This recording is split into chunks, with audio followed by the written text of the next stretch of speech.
सबसे पहले standard form में कन्वर्ट करेंगे। स्टैंडर्ड फॉर्म की कंडीशन ऑब्जेक्टिव फंक्शन कैसा होना चाहिए, मैक्स का ऑलरेडी है, मैक्स का ही है, तो मैं एज इट इज लिखूंगा max z is equal to 3x1 plus 5x2 plus 4x3।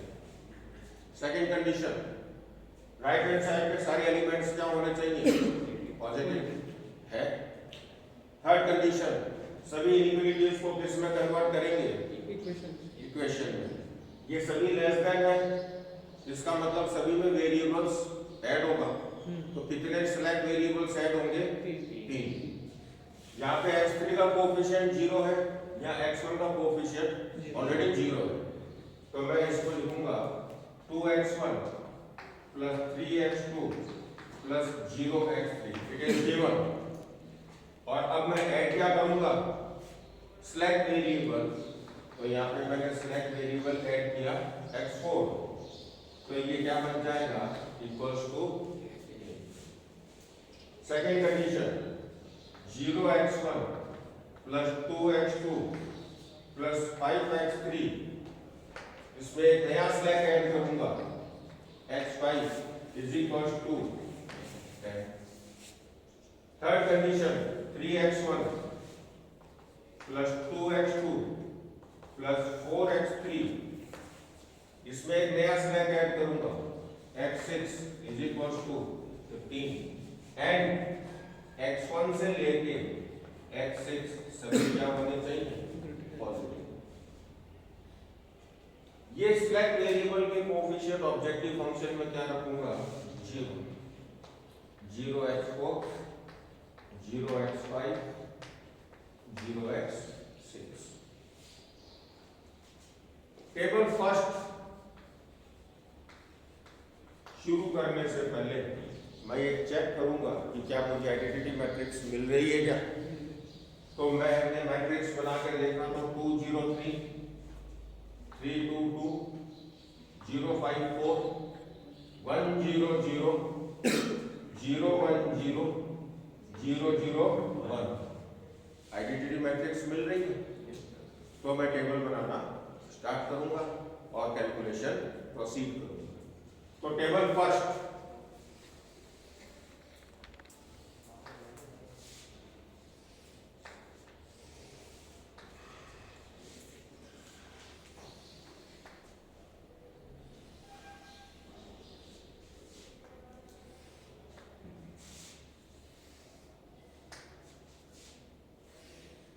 B cost basic variable, cost of basic variable z कितना आता है और net relation zj minus cj। कितने वेक्टर्स हैं, कितने कॉलम्स बनेंगे, 6, तो x1 x2 x3 x4 x5 x6। पहले लिखूंगा कॉस्ट, ये रही 3 5 4 0 0 0। फिर लिखूंगा सॉल्यूशन, ये रहा 8 10 एंड 15। फिर ये मैट्रिक्स बनाऊंगा, तो 2 0 3 3 2 2 0 5 4 1 0 0 0 1 0 एंड 0 0।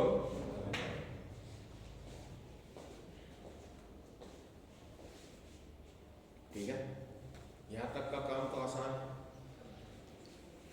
हमारा सॉल्यूशन क्या बनेगा, उन वेरिएबल्स को बेसिक मानेंगे जो किससे रिलेटेड है, आई का मतलब पहला कॉलम 1 0 0, वो कौन है, x4।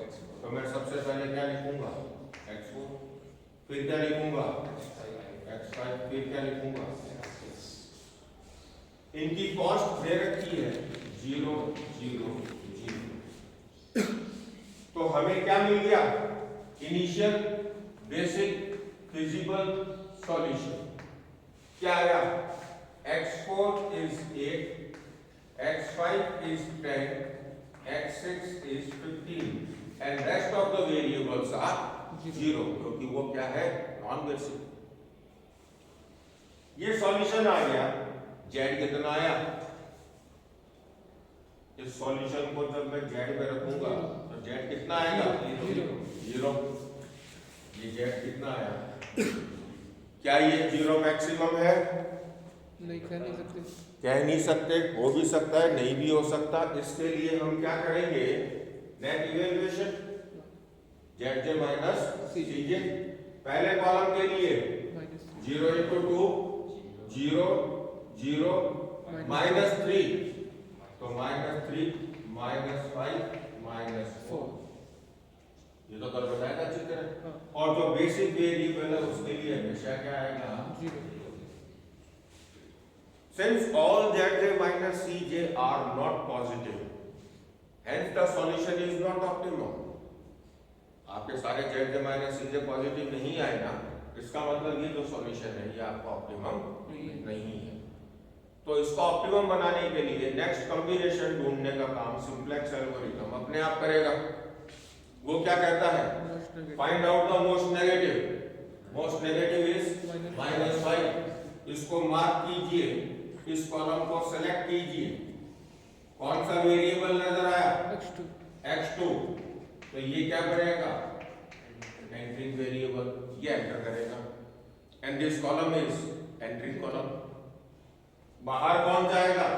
ये पता लगाने के लिए मैं मिनिमम रेशियो निकालूंगा। कंडीशन क्या है कि एंट्रिंग कॉलम का एलिमेंट रेशियो में नेगेटिव या 0 होगा तो मैं उसको नहीं लूंगा। 8/3 चलेगा, 10/2 चलेगा, 15/2। मिनिमम कौन सा? 8/3। एरो बना लीजिए, इस रो को सेलेक्ट कर लीजिए। कोई वेरिएबल नजर आया? x4 बाहर जाएगा, तो x4 बाहर जाएगा और उसकी जगह पे कौन आएगा? x2। एक एलिमेंट ऐसा है जो कॉलम में भी है और जो रो में भी है, और वो कौन है? 3। इसको कहते हैं की एलिमेंट। अब कौन सा कॉलम आ रहा है? x2। किसकी जगह आ रहा है? x4। इसका मतलब ये कॉलम उठ के यहाँ आना चाहिए। यहाँ आने का मतलब है यहाँ क्या बनना चाहिए? 1। यहाँ क्या बनना चाहिए? 0। यहाँ क्या बनना चाहिए? 0। जहाँ 0 बनाना है उसको की एलिमेंट से डिवाइड कर दो। जहाँ 0 बनाना है उसको की एलिमेंट से डिवाइड कर दो और ये रेशियो लिख लो, साइड में काम आएगा। 2/3। ठीक है, ये पहली टेबल का काम है जो आसान है। अब कैलकुलेशन, जिसमें हम कल कंफ्यूज हो रहे थे, अब इसकी कोई आवश्यकता नहीं है।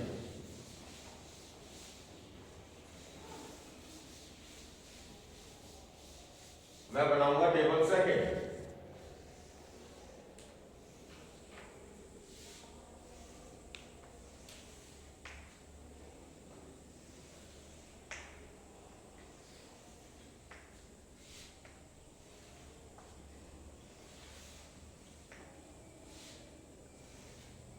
B CJ XB CB X1 X2 X3 X4 X5 X6 3 5 4 0 0 0। X4 की जगह X2, बाकी सेम रहेंगे। X2 की कॉस्ट 5, X5 की 0, X6 की 0। Z निकाल लूंगा और zj माइनस cj कर। अब मेरा पहला काम तो ये एलिमेंट्स कैलकुलेट करना है, जिसको हम क्या कहते हैं? रिसोर्सेज का क्या हो रहा है? रीएलोकेशन, है ना। तो सबसे पहले तो उस रो की बात करूंगा जिसमें की एलिमेंट होता है।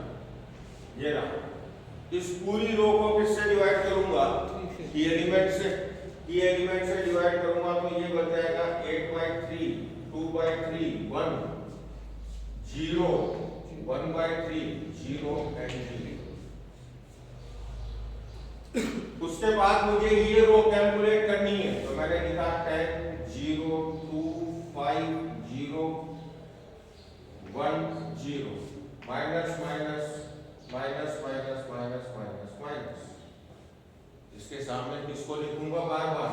0 8 2 3 0 1 0 0। मेरा टारगेट है यहाँ 0 बनाना, वो मैंने यहाँ लिखा है। किससे मल्टीप्लाई करूंगा? 2/3 से। तो ये क्या बन गया? 0। तो मैं सबको किससे मल्टीप्लाई करूंगा? 2/3 से।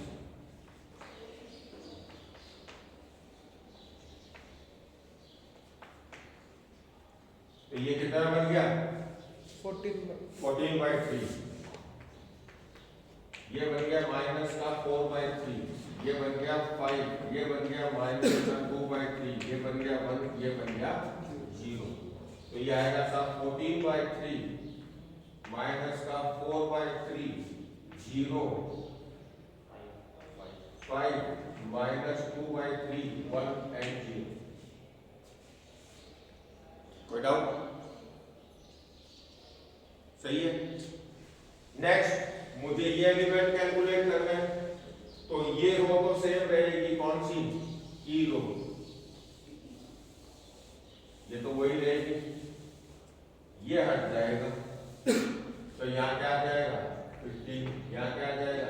3, यहाँ क्या आ जाएगा? 2 4 0 0 1। टारगेट तो मेरा अभी यही है, इससे मल्टीप्लाई करूं 2/3, तो इसको भी 2/3, इसको भी 2/3, इसको भी 2/3।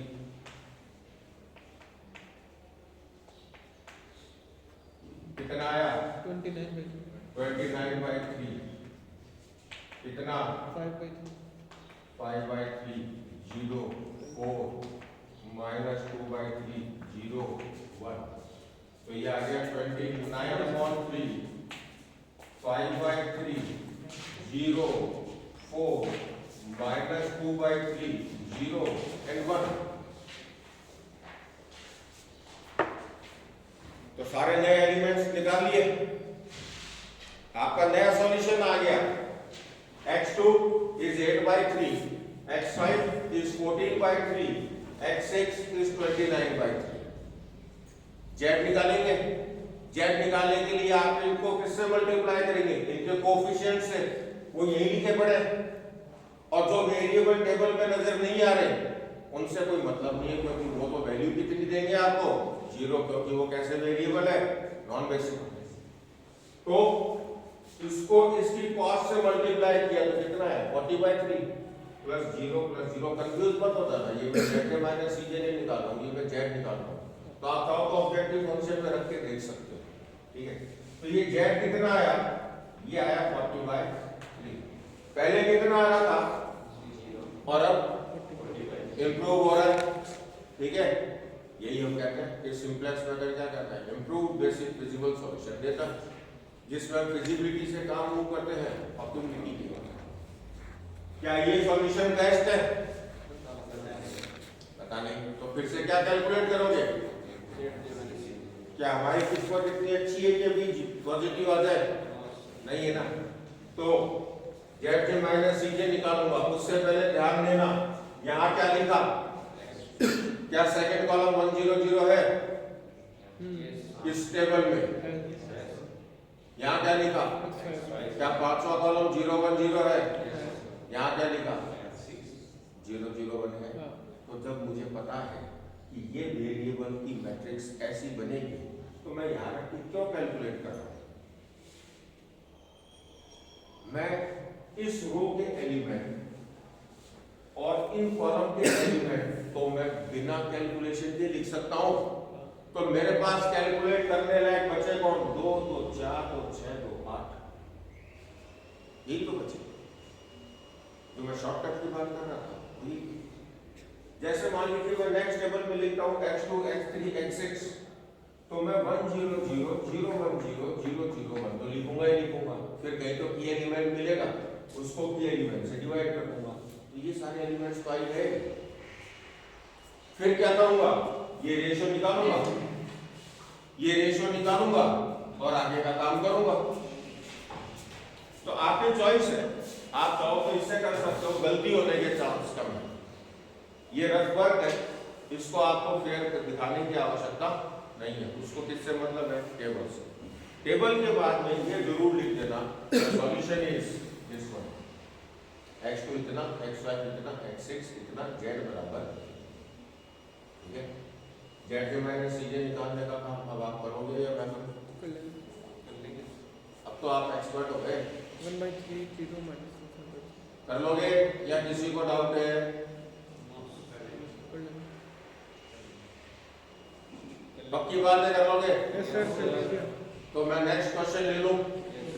ये कहीं ना कहीं तो पॉजिटिव आएगा ही, दूसरी में नहीं तो तीसरी में आएगा, तीसरी में नहीं तो चौथी में आएगा। तीसरी में आएगा। सिर्फ पॉजिटिव आ जाए उसके बाद क्या करना? उसके बाद तो कुछ नहीं करना। मान लीजिए ये पॉजिटिव आ गया तो आपको एक लाइन लिखनी है, hence the optimum solution is x2 बराबर इतना, x5 बराबर इतना, x6 बराबर इतना and the optimum value is 40/3 और the z maximum is 40/, that's all. एक लाइन लिखनी और कुछ नहीं करना, ठीक है। अब आप जानते हो कि दोनों कंडीशंस कैसी हैं, ग्रेटर देन। दोनों कंडीशंस जब ग्रेटर देन में है तो मैं वेरिएबल क्या करूंगा, सब्ट्रैक्ट करूंगा। तो मैंने वेरिएबल सब्ट्रैक्ट किया 3x1 + 4x2 - x3 = 4। फिर x1 + 2x2 - x4 = 7। आपने कहा जैसे पहले कहते थे कि इनको 0 मानो, मान लिया। तो x3 कितना आया, -4। x4 कितना आया, -6। क्या ये विजिबल है? ना। इसका मतलब हम टेबल नहीं बना सकते, समझ गए? तो इसकी तरह मैट्रिक्स बना के देखो तो ये बनेगा 3 1 2 4 2 -1 0 0 -, तो क्या आपको आइडेंटिटी मैट्रिक्स मिली? तो मैं सिंप्लेक्स टेबल बना सकता हूँ? नहीं बना सकता, क्योंकि सिंप्लेक्स एल्गोरिथम टोटली बेस्ड है किस पे, आइडेंटिटी मैट्रिक्स पे, जिसको कि वो बेसिस मैट्रिक्स भी कहता है। इस मैट्रिक्स को वो क्या कहता है, बेसिस मैट्रिक्स।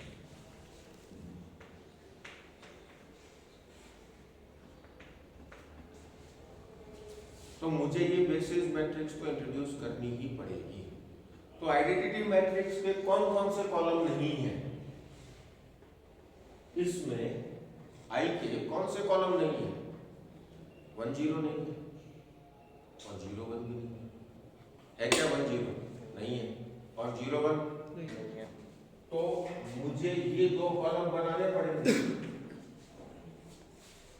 मैं चाहता हूं कि ये दोनों कॉलम मैट्रिक्स में इंट्रोड्यूस हो जाए, कैसे होंगे भाई? ये कॉलम क्यों आया, ये कॉलम क्यों आया? जब आपने यहाँ क्या किया, x3 को सब्ट्रैक्ट किया। ये कॉलम क्यों आया, जब आपने सेकेंड रो में x4 को सब्ट्रैक्ट किया। तो ये कॉलम क्यों आएगा, जब मैं फर्स्ट रो में क्या ऐड करूंगा, x5। और ये क्यों आएगा, जब मैं सेकेंड रो में क्या ऐड करूंगा। तो मैं करना पड़ेगा, मजबूरी है, क्योंकि हमें इसको किससे सॉल्व करना है, सिंप्लेक्स से। तो मैं इस में x5 और इसमें x6 ऐड करूंगा और ये बन जाएगा।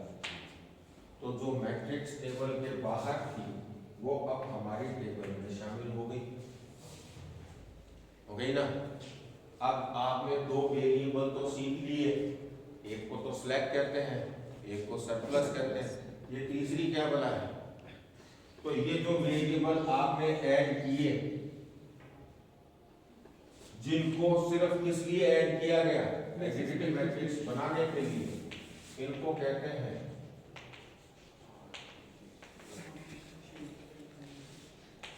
Artificial variables. इनको क्या कहते हैं, आर्टिफिशियल वेरिएबल्स।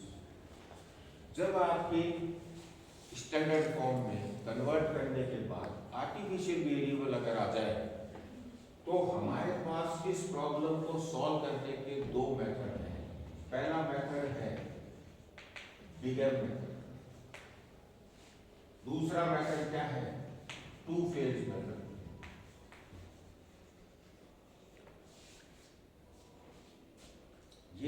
सिंपलेक्स एल्गोरिथम ही है तो सिंपलेक्स एल्गोरिथम, बस एक काम नया करना पड़ेगा और उस एक काम की वजह से इसका नया नाम पड़ गया big M simplex method, two phase simplex method.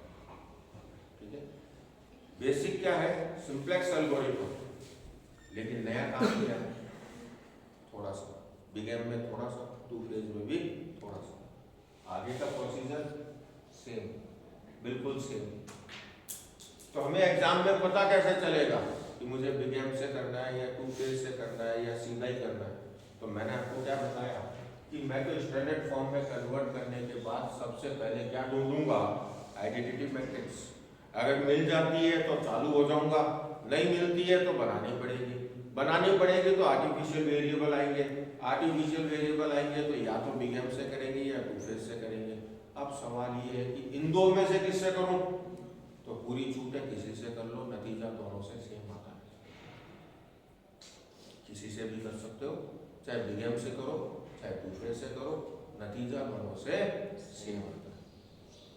ठीक है, ये अब हम सीखेंगे कि जब आर्टिफिशियल वेरिएबल टेबल में आ जाए तो बिग एम तो क्या कहता है और टू फेज क्या कहता है। तो मेरे को थोड़ी सी चीज बतानी है, जैसे मैं टेबल बनाऊंगा इस टेबल से कैलकुलेशन करूंगा, बिग एम मेथड की टेबल कैलकुलेशन बिल्कुल सेम होगी, इस टेबल पे आप अपने आप चले जाएंगे। मैं देखूं ऐसे में टू फेज मेथड है, ये ज्यादा इंपॉर्टेंट है क्योंकि एग्जाम में कई बार स्पेशली पूछा जाता है, टू फेज मेथड से ही सॉल्व करो। ठीक है, तो ये तो सिंपलेक्स मेथड का फर्स्ट केस हो गया जिसमें आइडेंटिटी मैट्रिक्स डायरेक्ट मिल जाती है क्योंकि सभी इनइक्वालिटीज लेस देन होती है। ऐसा कभी होता है तो हम फंस जाते हैं, तो हम क्या करते हैं, आर्टिफिशियल वेरिएबल ऐड करेंगे, आर्टिफिशियल वेरिएबल ऐड करने से आइडेंटिटी मैट्रिक्स बनेगी, तो हमारे बेसिक सॉल्यूशन तो यही बनेगा, बेसिक सॉल्यूशन ये बनेगा। अब ये सॉल्यूशन हमारा बेसिक अब रहना नहीं चाहिए, हट जाना चाहिए, टेबल से बाहर चला जाना चाहिए। क्यों? -x3 करके इक्वल्स टू 4 किया था ना, तो ये तो इक्वेशन इसके बिना भी क्या है, इक्वल्स टू 4 ही है। ये तो जबरदस्ती आया ना, आपने -x4 करके इक्वल्स टू 7 कर दिया था, ये जबरदस्ती आ गया। ये जबरदस्ती वेरिएबल अगर आपका सॉल्यूशन बन गया तो क्या वो इन कंडीशंस को सेटिस्फाई करेगा? क्या नहीं करेगा। ध्यान दो, आपने यहाँ पे -x3 करके इक्वल्स टू 4 कर दिया, -x4 करके इक्वल्स टू 7 कर दिया, इसका मतलब जो बैलेंस नहीं था वो तो ये बैलेंस ये दोनों कर ही रहे हैं, तो ये जबरदस्ती के वेरिएबल हो गए ना। अगर ये जबरदस्ती के वेरिएबल हमारा सॉल्यूशन बन गया तो वो फिजिबल नहीं होगा, पॉजिटिव तो होगा लेकिन वो इन कंडीशंस को सेटिस्फाई नहीं करेगा। ठीक है, तो ये बहुत सारी बातें हैं, आप कंफ्यूज मत होइए, वन बाय वन इन सब का इलाज करेंगे। पहले इलाज किसका करेंगे कि ये आ जाए तो दोनों ऐड करने पड़ेंगे या एक ही कॉलम में ऐड करना पड़ेगा। तो मैं एक ऐसा क्वेश्चन लूंगा जिसमें एक इक्वेशन होगा, एक लेस देन होगा, एक ग्रेटर देन होगा, है ना। उस एक क्वेश्चन से सारा मामला समझ में आ जाएगा। क्लियर? फिलहाल आपको क्या करना है, ऐसे क्वेश्चंस जिसमें सिलेक्ट वेरिएबल आते हैं, ऐसे 3-4 क्वेश्चंस आप सॉल्व कर लीजिए। इसकी जितनी प्रैक्टिस आप करेंगे उतना एग्जाम में टाइम कम लगेगा। आप क्या कीजिए, इस क्वेश्चन को लंच के साथ और डिनर के साथ एक-एक क्वेश्चन लीजिए,